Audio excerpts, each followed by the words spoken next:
El tema de hoy, hermanos, vamos a ver la resurrección de Cristo. Vamos a hablar acerca de la resurrección y vamos a hablar acerca del verdadero día de reposo. Nuestra iglesia no solamente es para alimentar a la Grey, sino para evangelizar. Y esperamos que este sermón llegue a las personas indicadas que están realmente buscando la verdad y que quizá buscando en YouTube algo de la resurrección se encuentren con este sermón que se va a llamar la resurrección y el día de reposo o el día del sábado. Así que vamos a abrir nuestra Biblia, hermanos, y vamos a ver cuál es el origen del día de reposo en Génesis capítulo 2, versículos del 1 al 3. Vamos a leer varios versículos. Génesis capítulo 2, versículos del 1 al 3, nos habla acerca del origen del día de descanso. Génesis 2 dice así, versículos 1 al 3. Así fueron acabados los cielos y la tierra y todo el ejército de ellos. Y en el séptimo día acabó Dios su obra que había hecho, y descansó en el séptimo día de toda su obra que había hecho, y bendijo Dios al día séptimo, y lo santificó, porque en él descansó de toda su obra que Dios había creado y había hecho. Qué interesante, hermanos, cuando Dios santificó el día de reposo. ¿Lo santificó para Israel? ¿Existía Israel? No existían las naciones, hermanos, no existían los pueblos, existía solamente un ser humano, que era Adán con su esposa Eva, eran los padres de la humanidad. Y les hago otra pregunta, ¿existía el pecado?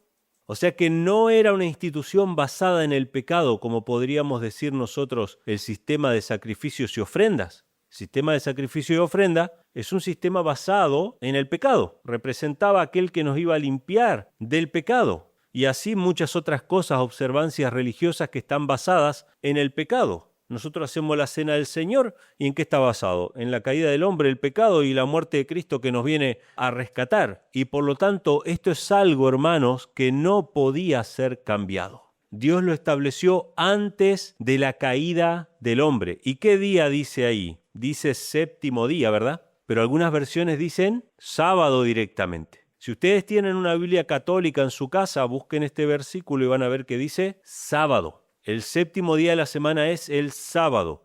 ¿Por qué hago esta aclaración? Porque yo he escuchado a obispos, he escuchado a sacerdotes, a papas inclusive, hablar del sábado y decir que el sábado es el primer día de la semana. ¿Lo escucharon eso alguna vez? Y hermanos, ¿han visto los calendarios últimamente? Algunos calendarios ponen al domingo como séptimo día de la semana. Interesante.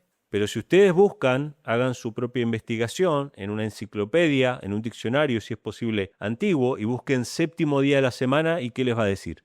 Sábado. Primer día de la semana va a decir domingo, ¿sí? Entonces, ¿cuándo fue instituido el sábado, hermanos? Fue instituido en la semana de la creación. De hecho, es un recordatorio del Dios creador. Todos aquellos que quieran adorar al verdadero Dios tienen que observar el sábado porque Dios lo ordenó desde la creación. Entonces vamos a ver ahora en los versículos siguientes si es que alguna vez se cambió esto. Vamos a otro texto, Éxodo 20 del 8 al 11. ¿Qué es este pasaje? Este pasaje es el contexto de los 10 mandamientos. A todos los hermanos que nos están escuchando a la distancia o que encontraron esta predicación por casualidad, entre comillas, busquen los 10 mandamientos. Léanlos en el Catecismo de la Iglesia Católica y compárenlos con los que aparecen en la Biblia, tanto en Éxodo 20 como en Deuteronomio capítulo 5, hermanos. Hagan su estudio y su comparación. Los 10 mandamientos fueron cambiados, los cambió el hombre, los cambió la Iglesia. Estos son los originales, los que vamos a leer ahora. Y en Éxodo 20, del 8 al 11, está el cuarto mandamiento, que habla acerca del día de descanso, del día de reposo. Y hermanos, presten atención a esto. ¿Cómo comienza este mandamiento?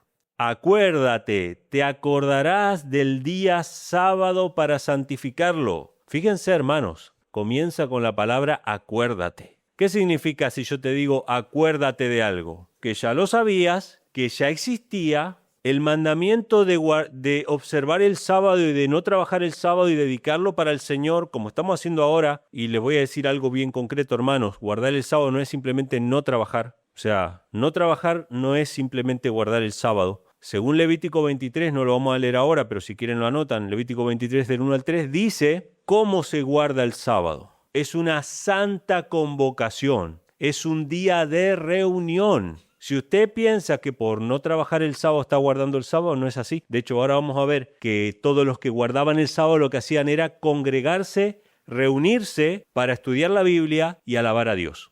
Esa es la verdadera forma de guardar el sábado. Entonces, si usted quiere adorar al verdadero Dios creador, tiene que hacer esto, reunirse y alabar a Dios en ese día. Sí, pero yo adoro a Dios todos los días. Está bien, usted puede adorar a Dios todos los días, orar todos los días, tiene que hacerlo. Leer la Biblia todos los días, pero todos los días usted trabaja. No deja de trabajar todos los días. Y si usted dejara de trabajar todos los días para guardar todos los días, como dicen muchos cristianos, estaría contradiciendo otro mandamiento de la Biblia que dice: el que no trabaja, que no coma. Y el mismo mandamiento que dice 6 días trabajarás. Entonces nadie puede guardar todos los días. Ese es un engaño. ¿O acaso cumplimos años todos los días nosotros? ¿Verdad que no? No cumplimos años todos los días. Entonces, ese es un juego, simplemente una excusa que ponen muchos cristianos. Yo adoro a Dios todos los días. Sí, lo puedo adorar, pero no está guardando todos los días. Hay que guardar un día. ¿Cuál? El 7º día de la semana, no otro. Entonces dice: te acordarás del día sábado para santificarlo. 6 días trabajarás y harás toda tu obra, pero el 7º día es el sábado de Jehová tu Dios. No harás en él obra alguna, tú, ni tu hijo, ni tu hija, ni tu siervo, ni tu sierva, ni tu ganado, ni tu extranjero que está dentro de tus puertas. Porque en 6 días, y acá viene la referencia a lo que leímos recién, ¿por qué tenemos que guardar el sábado? Porque en 6 días hizo Jehová el cielo y la tierra, el mar y todas las cosas que en ellos hay, y reposó en el 7º día. Por tanto, Jehová bendijo el día sábado y lo santificó. ¿Cuál es la razón, hermanos, para guardar el sábado? ¿Porque Dios lo santificó en la obra de la creación? ¿Es para salvarte? No, es porque tú amas a Dios. Recién hablábamos acá de cómo mucha gente quiere ir a bautizarse al Jordán porque Jesús se bautizó en el Jordán, ¿no? Y esto muestra como una especie de inconsistencia. Sí, claro, cuando nosotros admiramos y amamos a alguien, nos gusta hacer lo que él hizo, andar como él anduvo, vestir o vivir o comer o hacer lo que él hizo, porque admiramos a esa persona. Pero cuando viene el tema del sábado, sí, yo me quiero bautizar en el Jordán. Bueno, pero Jesús guardó el sábado también. No, pero eso no. Pero esto es así, hermanos. Entonces, fíjense qué más dice este pasaje. Dice: ni tu extranjero que está dentro de tus puertas. ¿Era para Israel solamente el mandamiento? No, porque dice: ni tu extranjero. Si habían gentiles que vivían con los israelitas, los gentiles también, los extranjeros, tenían que guardar el sábado. Y si tienen dudas sobre esto, hermanos, anoten, no lo vamos a leer ahora, pero anoten estos textos. Éxodo 12:49, la misma ley será para el natural y para el extranjero. Números 15, del 15 al 16, un mismo estatuto tendréis como vosotros, así será el extranjero.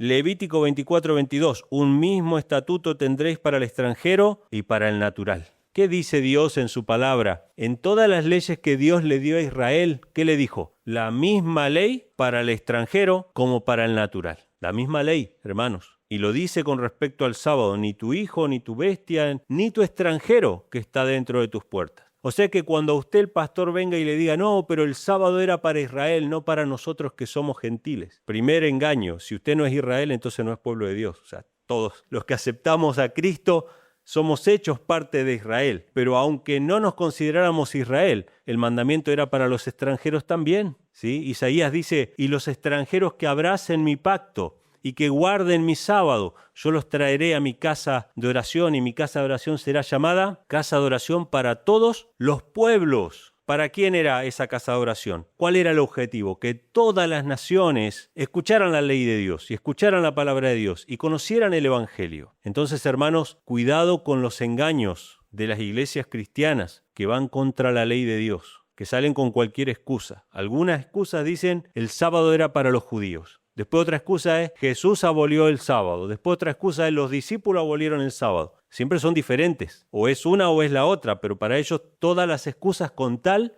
de no entregarle su voluntad al Señor, porque descansar el sábado es un símbolo de descansar en Cristo y confiar en Él. Y con esto va a ser probado todo el mundo al final del tiempo. Cuando te digan: mira, si tú no profanas el sábado, no vas a poder comprar ni vender. Y tú vas a tener que confiar en el Señor en ese momento. Qué tremendo, hermanos. Vamos a ver otro pasaje y vamos a ver nuestro máximo ejemplo en Lucas Vamos a Lucas 4:16 con nuestro máximo ejemplo. Cristo Jesús, Él es nuestro máximo ejemplo. Se dice que Jesús abolió el sábado y algunos dicen, mira, lo abolió cuando recogió espigas en sábado. Y otros dicen, no, lo abolió cuando murió. Pero entonces, cuando recogió espigas en sábado todavía no había muerto, el sábado estaba vigente, entonces ahí no estaba abolido. Recoger espigas no era violar el sábado, evidentemente. O abolió el sábado con la muerte de la cruz o lo abolió antes. Y si lo abolió antes, ya sus discípulos no guardaban el sábado. Lo mismo que la alimentación, que dicen, no, Jesús enseñó que hay que comer de todo. Pero después vemos a Pedro en Hechos de los Apóstoles que dice, jamás comí una cosa inmunda. Y ya Cristo había muerto. Entonces, ¿Jesús les enseñó a comer cosas inmundas? No. ¿Cuando murió Cristo se podían comer cosas inmundas? No. Porque Pedro dice, yo jamás he comido un animal inmundo. Y después de esa visión, ¿Pedro comió animales inmundos? No, era una visión, era un sueño, ¿sí? Él no tenía que literalmente comer un animal inmundo. Interesante esto, hermanos, cómo desfiguran el carácter de Cristo y las enseñanzas de Cristo. Pero su ejemplo fue este, Lucas 4, versículo 16 dice así, al comienzo de su ministerio, Jesús vino a Nazaret, donde había sido criado, y entró el día sábado en la sinagoga. ¿Qué era la sinagoga? La iglesia, la casa de culto, la casa de estudio de la Biblia. No era el templo había uno solo, pero después habían sinagogas, ¿sí? O casas de estudio. Entró el sábado en la sinagoga conforme a ¿qué? A su costumbre, hermanos, a su costumbre, y se levantó a leer. ¿Qué se hacía en la sinagoga? Se leía la palabra del Señor. Y a él le dieron el rollo del profeta Isaías y él se levantó a leer. Pero no es que dijo, bueno, voy a ir el sábado porque estos judíos guardadores del sábado solamente se reúnen el sábado y entonces como yo los quiero convencer, me voy a hacer pasar por judío. No, era su costumbre. Jesús observaba el sábado, lo hizo conforme a su costumbre, ¿sí? Como Daniel que oraba 3 veces al día y cuando salió el edicto del rey, siguió orando 3 veces al día conforme a lo que acostumbraba a hacer. Era su hábito. Jesús guardaba el sábado. Ahora, Jesús sabía que lo iban a malinterpretar. Vamos a leer Mateo 5. Mateo 5, versículos 17 al versículo 19. Esto fue uno de los primeros versículos que me impactó realmente. Cuando yo estaba empezando a conocer el mensaje del Evangelio, habían muchas iglesias evangélicas que decían, no, Jesús abolió la ley, Jesús cambió la ley. Hay otros que hasta dicen, Jesús es la ley. Y yo digo, bueno, pero si es la ley y yo tengo a Jesús, se supone que tengo que andar conforme a la ley. Pero las excusas son tan variadas y tan absurdas, hermanos, y Jesús sabía que iban a decir todas estas cosas acerca de él. Y él dejó escrito en su palabra de manera concreta y tajante que él no vino a abolir la ley. Qué tremendo, hermanos. De esto mismo lo iban a acusar los escribas y fariseos. Dice Mateo 5, 17 al 19, no penséis que no se les cruce por la cabeza que he venido para abrogar la ley o los profetas. No he venido para abrogar, sino para cumplir. Hermanos, si Jesús iba a abolir la ley, vamos a suponer que él la iba a abolir, pero después de su muerte. Vamos a darle ese margen. Está bien, Jesús la iba a abolir después de su muerte. Antes de su muerte él tenía que cumplir la ley. Por lo tanto, recoger espigas en sábado no podía ser violación de la ley, porque él vino a cumplir la ley. Hermanos, los argumentos de los evangélicos hacen agua por todos lados. Ni antes de su muerte ni después de su muerte se iba a abolir la ley, pero aún así eso no tiene sentido. Dice, no he venido para abrogar sino para cumplir, porque de cierto os digo que hasta que pasen el cielo y la tierra. ¿Ya pasó eso, hermanos? ¿Ya pasó el cielo y la tierra? ¿Estamos en cielos nuevos y tierra nueva ya? ¿Verdad que no? Ni una jota ni una tilde pasará de la ley hasta que todo sea cumplido. ¿Usted cree que la ley de Dios puede ser abolida? Yo no creo, pero vamos a suponer que usted cree que la ley de Dios puede ser abolida. Tiene que esperar hasta los cielos nuevos y tierra nueva. Se va a llevar una sorpresa al final de este sermón, pero por lo menos guarde su esperanza por un rato de que en los cielos nuevos y tierra nueva la ley de Dios va a ser abolida. Pero hasta que pasen el cielo y la tierra, ni una jota ni una tilde puede ser abrogada. Y fíjense lo que dice, de manera que cualquiera que quebrante uno de estos mandamientos muy pequeños y así enseñare a los hombres será llamado pequeño en el reino de los cielos. Mas cualquiera que lo hiciere y enseñare, éste será llamado grande en el reino de los cielos. Hermanos, hay pastores, hay sacerdotes, hay cristianos que enseñan a violar uno de estos mandamientos por todos lados. A donde usted vaya, va a haber iglesias que enseñan a violar la ley de Dios. ¿Cómo van a ser llamados en el reino de los cielos? Pequeños. Pero cualquiera que enseñe, que guarde estos mandamientos y que así enseñe a otros, ¿cómo va a ser llamado? ¿Legalista, fariseo, salvación por obra? Va a ser llamado grande en el reino de los cielos. Y esto no significa que los dos van a ir al reino de los cielos, sino que en el reino de los cielos a unos los llaman dignos y a otros los llaman indignos de entrar en el reino de los cielos. Y eso usted lo puede corroborar en Apocalipsis 22:14, no lo vamos a leer ahora, pero lean después Apocalipsis 22:14, dice: bienaventurados los que guardan sus mandamientos para tener derecho al árbol de la vida y entrar por las puertas de la ciudad. Usted va a entrar al reino de los cielos si guarda sus mandamientos. Si no guarda sus mandamientos, no va a ser tenido por digno de entrar al reino de los cielos. Y el versículo 15 dice: mas los perros estarán fuera, y los que hacen hechicería, etcétera, etcétera. O sea, violación de la ley. Van a estar fuera, pequeños, pero los otros van a ser llamados grandes. Ahora, ¿qué significa la palabra abrogar? No he venido, dice, no penséis que he venido para abrogar la ley. Vamos a leer el significado literal. Ustedes lo pueden buscar después, pongan en Google, abrogar, sinónimo o significado o lo que fuera. Dice, en sentido general el término se refiere a la abolición, revocación y anulación de una ley, un código, un reglamento o un precepto. O sea, está bien claro, no significa otra cosa. En lenguaje jurídico, que es lo que nos importa a nosotros, jurídico, porque estamos hablando de leyes, el término abrogación se refiere a la supresión total de la vigencia y por lo tanto de la obligatoriedad de una ley, código o reglamento. O sea, esto dejó de ser obligatorio, se abrogó tal cosa, ya no es obligatorio. Y si Jesús dice yo no vine a abrogar la ley, significa que la ley sigue siendo obligatoria. La ley sigue siendo ley y hay mucha gente, muchos cristianos que dicen no digamos ley porque ley suena muy estricto, digamos Torá, que significa instrucción, como una recomendación. Mira, si tú quieres. No es así, hermanos.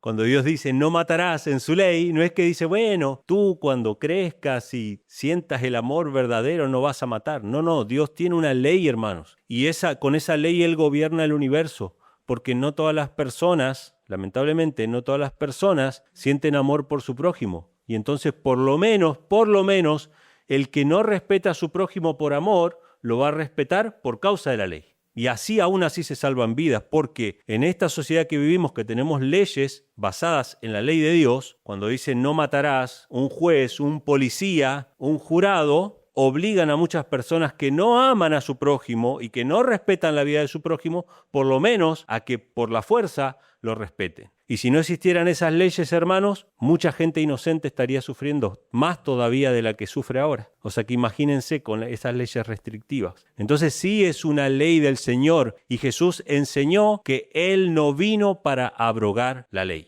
¿Qué día murió Jesús? Pregunta complicada también.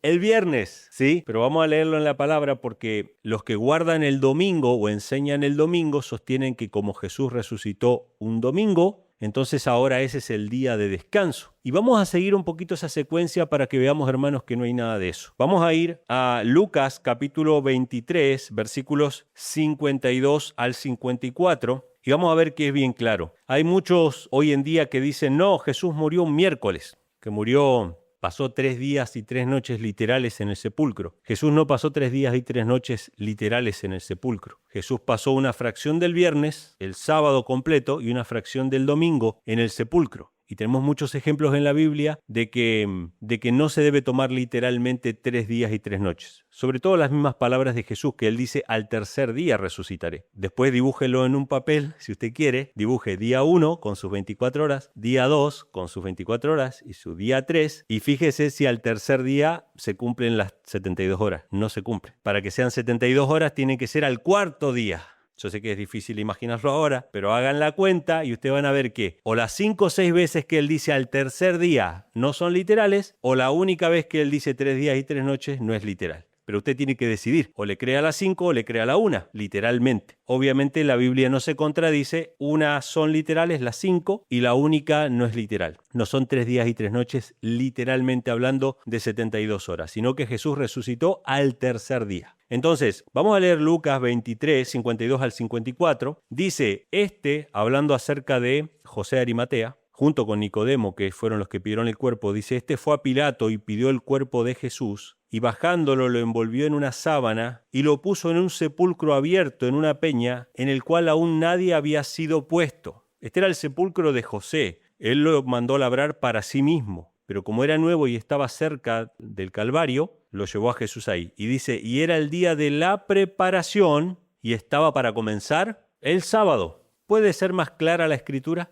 Era día de preparación cuando Jesús murió y estaba por comenzar el sábado. ¿Cuál es el día antes del sábado? El viernes. Y en la Biblia y en los evangelios, cuando ustedes lean la historia en los 4 evangelios, van a ver que aparecen solamente 3 días mencionados ahí. El día de preparación, el día del sábado y el primer día de la semana. Y que si ustedes quieren ser más rigurosos todavía, vayan al griego y todas las veces que en la Biblia aparece primer día de la semana significa el día siguiente al sábado. O sea que en griego es el siguiente del sábado. Así sería la traducción literal.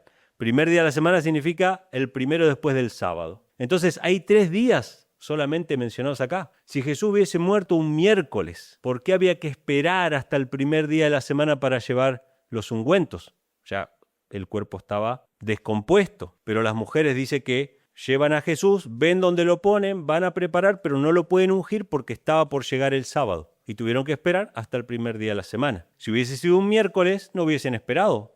Vamos a suponer que era el día de la Pascua. Iban el jueves, iban el viernes, pero fueron el primer día de la semana. O sea, no hay manera, hermanos, de que Jesús haya muerto un miércoles. Bíblicamente murió un viernes.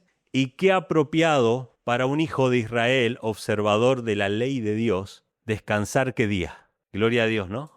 ¿Cómo usted puede ver lo que a usted le gusta e ignorar lo que la Biblia está mostrando? Yo quiero ver que Jesús resucitó un domingo para guardar el domingo porque popularmente y tradicionalmente se guarda así y no entro en conflicto con nadie. O puedo ver que Jesús observó el sábado hasta en su muerte. ¡Qué tremendo, hermanos! Entonces Jesús murió un viernes. ¿Y qué hicieron los seguidores de Jesús? Vamos a leerlo, versículos 55, ahí mismo, y 56. Aquí se habla de las mujeres que tenían que llevar las especias para ungir a Cristo. ¿Por qué no llegó Jesús? A ver, quién sabe, ¿por qué no Jesús no llegó a ser ungido aquí y no hizo falta? Porque ya había sido ungido por María, ¿verdad? Que le derramó el perfume, así que este ungimiento no hacía falta, ya estaba perfumado Cristo. Ahora, fíjense lo que hicieron las mujeres. Si Jesús les hubiese enseñado a sus discípulos, a sus seguidores, a quebrantar la ley de Dios, a violar el sábado. Esto que vamos a leer ahora no tiene sentido. Lucas 23, 55 y 56 dice, las mujeres que habían venido con él desde Galilea también lo acompañaron y vieron el sepulcro y cómo fue puesto su cuerpo, y regresando prepararon especias aromáticas y ungüentos y reposaron el sábado conforme al mandamiento. Jesús jamás les enseñó a quebrantar el sábado. Estas mujeres observaron el sábado conforme al mandamiento. Y Jesús descansó en el sepulcro de José ese sábado, así como había descansado el primer sábado juntamente con el Padre en la obra de la creación, ahora reposaba en la obra de la redención en el sepulcro de José. Qué tremendo, hermanos. Los discípulos, los seguidores de Jesús, guardaban el sábado. Ahora, no voy a leer, tengo unos datos acá, pero no los voy a leer todos. Pero en la Biblia aparecen 7 menciones del primer día de la semana. Y en todas esas menciones jamás se dice que es un día santo. Y todas esas menciones fueron escritas por apóstoles o por los escritores, no 2 semanas después de lo sucedido. El mínimo 10 años después de lo sucedido. Y otros 20 años y otros 40 años después de lo sucedido. ¿Y cómo llamaban al primer día de la semana 40 años después de la muerte de Cristo? Primer día de la semana. Si la muerte y la resurrección de Cristo hubiesen cambiado el sábado al domingo, estos escritores que escribieron 40 años después de la muerte de Jesús, tendrían que haber puesto el día del Señor, el primer día de la semana, el día de la resurrección, el día del Señor, el día de congregarse. Pero todas dicen primer día de la semana. Lo escribe Mateo en el año 40, Pablo en el año 57, Lucas en el año 60, Marcos el último en escribir en el año 64 después de Cristo. Estamos hablando 30 años después de la muerte de Jesús y dicen primer día de la semana. O sea que no hay registro en toda la Biblia, y usted haga su propia investigación, de que el primer día de la semana sea un día de adoración. Esto vino mucho después. Si usted quiere, haga su propia búsqueda y ponga en Google o ponga en ChatGPT, ponga Concilio de Laodicea. Le va a salir un concilio, un sínodo, que se hizo por allá por el siglo IV, o sea, par de cientos de años después de la resurrección de Cristo, que se llamaba así, Concilio de Laodicea en el año 360 y pico, y ahí dice que la Iglesia Católica determinó que los cristianos no debían guardar el sábado y lanzó una anatema contra los cristianos que judaizaran. Si la Iglesia Católica tuvo que lanzar una prohibición contra cristianos que guardaban el sábado, ¿qué significa? Que los cristianos guardaban el sábado, hermanos. Esto es un hecho histórico, lo pueden corroborar ustedes. El sábado fue cambiado, sí, por la Iglesia Católica, pero no por Cristo y no por los apóstoles. Vamos a ver otro ejemplo más. En Hechos, capítulo 13, versículos 42 al 44, y acá está hablando acerca de los apóstoles que predicaban, en este caso son Pablo y Bernabé. Y yo les dije al comenzar este tema, ¿cómo se guarda el sábado? No trabajando simplemente, no, reuniéndose. Cuando la Biblia habla de alguien que guarda el sábado, como Jesús dice, iba a la sinagoga y leía la palabra del Señor, compartía con la gente conforme a su costumbre. Ahora vamos a ver que los discípulos guardaban el sábado, pero no porque diga un versículo, los discípulos guardaban el sábado, sino porque muestra que hacían exactamente lo que Levítico dice que hay que hacer, Levítico 23, 1 al 3. ¿Qué es lo que dice Levítico 23, 1 al 3? Es una santa convocación, un día de reunión, un día de adoración. Y es más, yo le agrego, un día de predicación, porque los apóstoles aprovechaban este momento para predicar. Dice Hechos 13, 42 al 44, cuando los judíos salieron de la sinagoga, fíjense, ahí están los judíos, los gentiles le rogaron que el sábado siguiente les predicasen estas palabras. Vamos a suponer que es como dicen los cristianos, de que Pablo iba a la sinagoga en sábado solamente para complacer a los judíos. ¿Por qué había que esperar hasta el otro sábado si los que le están pidiendo que le prediquen son gentiles? Mañana mismo. Mañana es día del Señor, mañana es día de reunión, podemos reunirnos mañana. Yo vine acá por los judíos, esto nada más que se reúnen los sábados. Pero no, hermanos, judíos y gentiles se reunían los sábados para adorar a Dios. Y Pablo les predicaba los sábados. Pablo le podría haber dicho, todos los días son iguales, los veo el jueves, los veo el martes, el tercer día, o todos los primeros días de la semana, solamente, exclusivamente. No, el sábado siguiente. Y van a esperar una semana.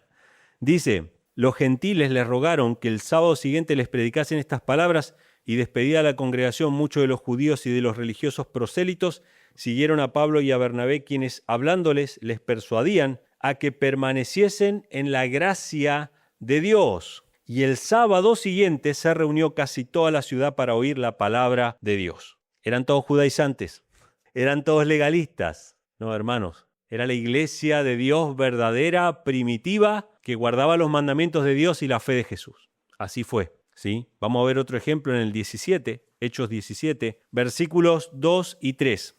Y fíjense, hermanos, el lenguaje que se utiliza en este pasaje. Prácticamente lo mismo que habla acerca de Jesús. Jesús decía a Lucas que, como acostumbraba, iba a la sinagoga cada sábado y allí compartía la palabra de Dios con los creyentes. Pablo lo mismo.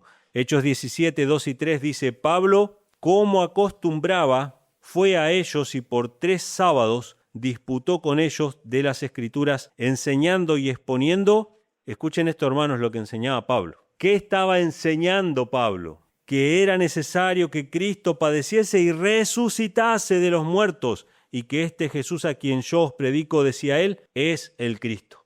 ¿Hablaba de la resurrección, Pablo? ¿Y qué día utilizaba para predicar de la resurrección? Hermanos, el sábado.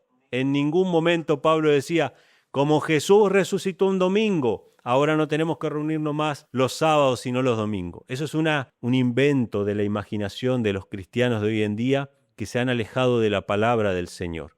Pero vemos a Cristo Vemos a los apóstoles, vemos al apóstol Pablo, a los gentiles reuniéndose en sábado para adorar a Dios y para recibir el evangelio de la salvación. Pablo predicaba la resurrección en sábado, hermanos. Vamos a leer un texto más y ya terminamos. En Isaías capítulo 66, Jesús dijo: hasta que pasen el cielo y la tierra, ni una jota ni una tilde pasará de la ley hasta que todo sea cumplido. Si usted guardó la esperanza de que en el cielo nuevo y la tierra nueva la ley esté abrogada, pues le tengo noticias. Isaías 66, versículos 22 y 23, el profeta nos habla acerca de el día en que este cielo y esta tierra pasen, cuando Dios haga nuevas todas las cosas y vivamos en un cielo nuevo y una tierra nueva. Dice así: porque como los cielos nuevos y la nueva tierra que yo hago permanecerán delante de mí, dice Jehová, así permanecerá vuestra simiente y vuestro nombre.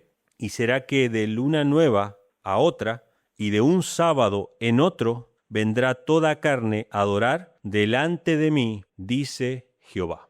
Hermanos, en los cielos nuevos y tierra nueva, el pueblo de Dios va a seguir observando el sábado. Va a seguir yendo a Jerusalén a adorar cada sábado al Señor. Dios nos hace un llamado hoy día a que vayamos contracorriente, lamentablemente, a que no sigamos las tradiciones de los hombres. Hermanos, hubo un conflicto entre los cristianos en Europa y en Asia, más o menos por el año 150. Los apóstoles ahí mismo habían muerto ya. Los cristianos de Asia Menor, de esas 7 iglesias de por ahí, por esa zona, seguían observando la fiesta solemne, no sé cuántos de ustedes sabían eso, por aquellos siglos, y observaban una de las fiestas que era la Pascua. ¿Y qué día observaban la Pascua? En el mismo día que los judíos observaban la Pascua. El día 14 del primer mes observaban la Pascua. Los cristianos de Occidente decían: eso suena muy judío. Estamos hablando siglos después de la muerte de los apóstoles, hermanos, para que veamos cuánta agua pasó y cómo nos lavaron el cerebro de que la ley de Dios no es para los cristianos. Los cristianos de Oriente guardaban la fiesta solemne de los panes sin levadura el día 14, como dice la Biblia y como lo hacían los judíos. Los cristianos de Occidente decían: no, eso es muy judío. Nosotros vamos a celebrar la Pascua el domingo siguiente a la Pascua judía. Y esto se terminó de asentar en el Concilio de Nicea. Y el domingo todavía no era considerado día del Señor o día de reposo para el pueblo cristiano. La primera vez que el domingo fue exaltado fue ese domingo de Pascua para diferenciarse de los judíos, llamando a ese día Día del Señor. Que Dios nos encuentre, si Dios nos da vida, estar del lado correcto de la palabra de Dios. Hermanos, que Dios les bendiga.